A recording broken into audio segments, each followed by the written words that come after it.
네, 6월 7일 금요일 이슈 종목 분석하는 시간을 갖도록 하겠습니다. 오늘은 태성에 대해서 준비를 했는데요.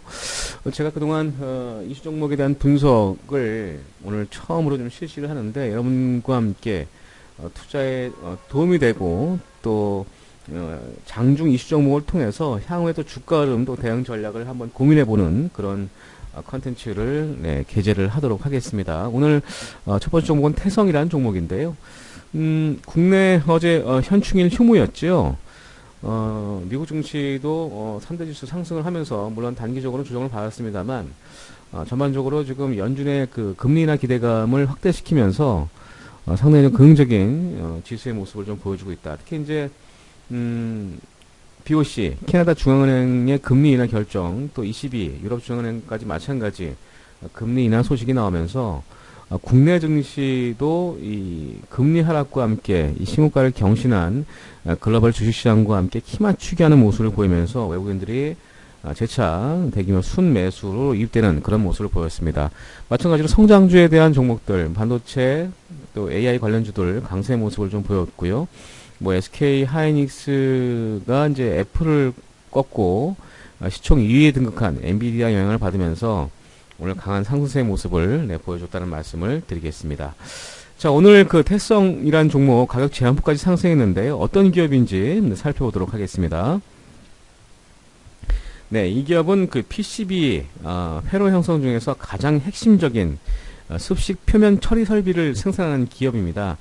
무슨 내용인지 잘 헷갈릴 수 있는데요. 이 습식 설비는 그 PCB 기판을 처리하고자 하는 목적에 따라서 다양한 약품을 펌프 등을 이용해서 기판 표면에 분사한 이후에 세정, 또 히터를 이용해서 기판을 건조시키는 일련의 과정을 수행하는 그런 설비를 말합니다. 뭐 일본, 또 국내 이 삼성전기, LG이노텍, 또 중국 글로벌 PCB 업계 1위 업체인 펑등이라든가 이런 다변화된 고객사를 확보하고 있고요.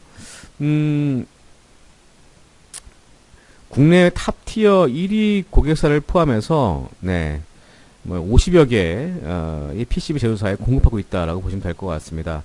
뭐 최근에 AI 반도체 수요가 증가하면서 이 칩넷 패키지 수요 확대가 되면서 대면적 FCBGA, 플립칩 볼 그레이드 어레이 기판을 시장을 중심으로 해서 뭐 성장하고 글로벌 이 IT 업체향의 이 신규 디바이스 출시가 되면서 고객사양 PCB 설비 매출이 증가하면서 역시 마찬가지 이 태성 역시도 시각 장비와 이 다축 정면기를 중심으로 해서 수요 확대에 따른 매출의 수익성이 좀 증가하고 있는 그런 모습을 보여주고 있다. 그렇게 말씀을 드리겠습니다. 이 정면기라고 하는 게 있는데요. 이거는 PCB 전처리 공정 장비를 말합니다. 그래서 드라이 필링과 원판의 동박이 서로 잘 집착되도록 동박 표면을 세정하고 조도를 형성하는 그런 장비를 정면기라고 하는데요. 뭐 참고로 말씀을 좀 드리겠습니다. 자, 오늘 주가 뭐 잠시 후에 차트를 보여드리겠습니다만 왜 가격 제한까지 상승했는지 좀 보도록 하겠습니다. 수작 포인트를 좀 잠깐 좀 설명을 좀 해봐야 되겠는데요. 이 복합 동방용 RTR 도금 장비를 지금 개발을 뭐 거의 완료된 것 같습니다. 원래 주력 사업은 앞서 기업계에 설명드렸던 것처럼 인쇄로 기판 설비 제조인데 태성이 2차전지 분야에 뛰어들었다는 얘기죠. 그만큼 성장성과 시장성이 충분하다는 판단을 내렸기 때문이라고 봐야 될 것 같아요. 근데 이게 중요한 게 중국 배터리 업체의 요청을 받아서 2022년부터 이 복합 도금 장비를 개발하기 시작했는데 이거는 뭐냐면 기존에는 동박이라는 게 황산 구리 용액을 전기 분해해서 만드는 두께 1나노미터, 뭐 100만분의 1미터 예, 얇은 구리박인데요. 뭐 여러분들 잘 아시겠습니다만 동박이라는 게 2차전지 음극지전체로 전기 화학 반응에 의해서 발생하는 전자를 모으거나 전기 화학 반응에 필요한 전자를 이런 공급하는 역할을 하는데요. 이 동박은 동박 적층반을 거쳐서 인쇄로 기판에 쓰일 뿐만 아니라 2차전지 음극지전체로 활용이 되죠. 근데 이거는 뭐냐면 기존 동박 대비 장점이 더 많은 그런 복합 동박용 도금 장비인데 이 투명한 필름, 그러니까 쉽게 얘기해서 폴리프로필렌, 폴리에틸렌 이런 필름이 장비 안쪽으로 들어가면서 황산 구리액이 입혀지는 말 그대로 이제 여러 도금 처리가 진행이 되면서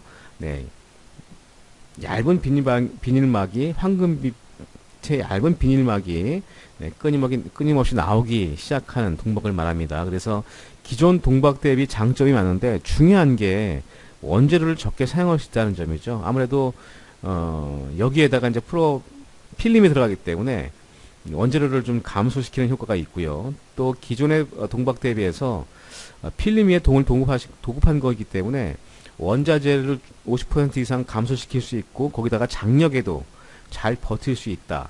그만큼 찢김 현상이 많이 줄어든다는 얘기죠. 따라서 이런 긍정적인 모습도 중요합니다만 올해도 본격적으로 또 매출이 발생할 것으로 기대를 하고 있습니다. 일단은 뭐 전기차 배터리에 대한 이런 수요가 상당히 좀 증가할 것으로 보여지고 있고요. 그만큼 네, 이 관련된 모멘텀이 크게 부각되는 모습을 좀 보여주고 있습니다. 지금 뭐 중국 기업 외에도 중국 현지 기업들 또 국내 주요 기업들과 납품을 좀 논의 중에 있는 것으로 알려져 있고요. 연간 캐파 올 하반기부터 이제 이 복합 동방용 장비가 개발되면서 매출을 좀 하게 되는데요. 이 캐파는 약 2,500억 수준으로 예상이 되고 있습니다.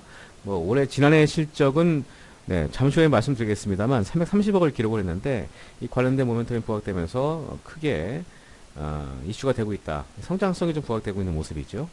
자, 그 다음은 글래스 기판 장비 개발을 좀 하고 있습니다. 기존 글래스 기판 장비의 경우에 이제 높은 이익이 좀 많이 나올 수 있는 것으로 기대되고 있는데요.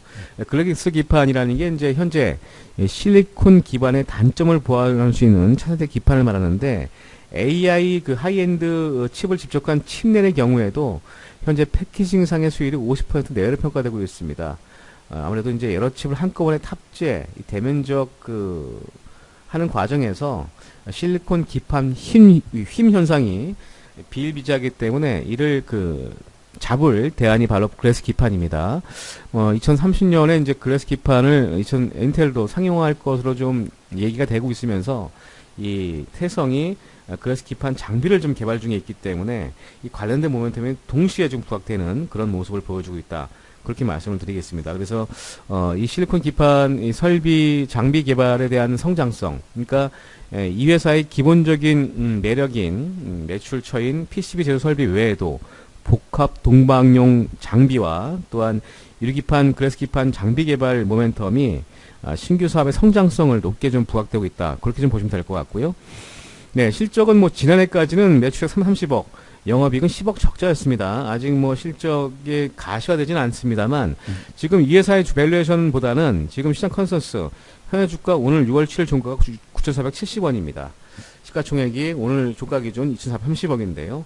2025년 매출액 성장이 상당히 높게 기대가 되고 있는 상황입니다. 아까 말씀드렸던 것처럼 이 복합 동방용 이 도금 장비 매출 캐파만 2,500억이기 때문에 2025년 뭐 매출액 기준으로 땡겨온다면 현재 주가 시가총액 2,430억이니까 PSR이 1배 수준 정도 좀 미만에 좀 거래되고 있어서 좀 주가에 좀 모멘텀을 좀 단기간에 끝지는 않을 것 같고요. 물론 주가는 상승하는 만큼 또 조정을 받겠습니다만 지금 기술적으로는 정배열 초기 패턴의 모습을 좀 보여주고 있습니다. 11선과 뭐 21선, 61선, 91선 다시 이제 정배열 패턴의 모습으로 좀 전환되는 모습을 보여주고 있는 상황인데 최근에 주가 급등하면서 좀 단기 과열 예정 종목으로 지정되고 있는 상황인데요. 수급적으로 보면 지금 외국인들이 지금 5월 30일부터 거의 130만 주 가까이 순매수의 모습을 보여주고 있습니다. 기관보다는 외국인들이 성장성에 기여한 순매수의 모습을 보여주고 있어서 주가 상승에 대한 추가 상승이 좀 기대될 수 있는 모습이 아닌가 싶은 생각이 들고요. 오늘 가격 제한까지 상승했기 때문에 추격 매수는 자제하되 조정 시에 매수 관점으로 좀 이어진다면 충분히 트레이딩이 가능한 그런 종목이 아닌가 그런 생각이 듭니다. 지금 밸류에서는 PSR 기준 2025년 캐파 기준으로 했을 때 1배 미만이다. 그렇게 말씀드리겠고요. PSR이라는 게 여러분들 뭐 잘 아시겠습니다만 네, 매출액 총액 비율이죠. 그래서 이 매출액 대비해서 시가총액이 어느 정도 수준인가에 따라서 성장성에 기여한 주가를 판단할 수 있는 그런 모습이기 때문에 제가 PSR을 말씀드렸고요. PSR이 작을수록 주가는 저평가다라는 판단을 좀 해보시고 접근하신 전략이 필요하지 않을까 싶습니다. 자, 오늘 장중 특징 종목 태성에 대한 분석이었습니다. 고맙습니다.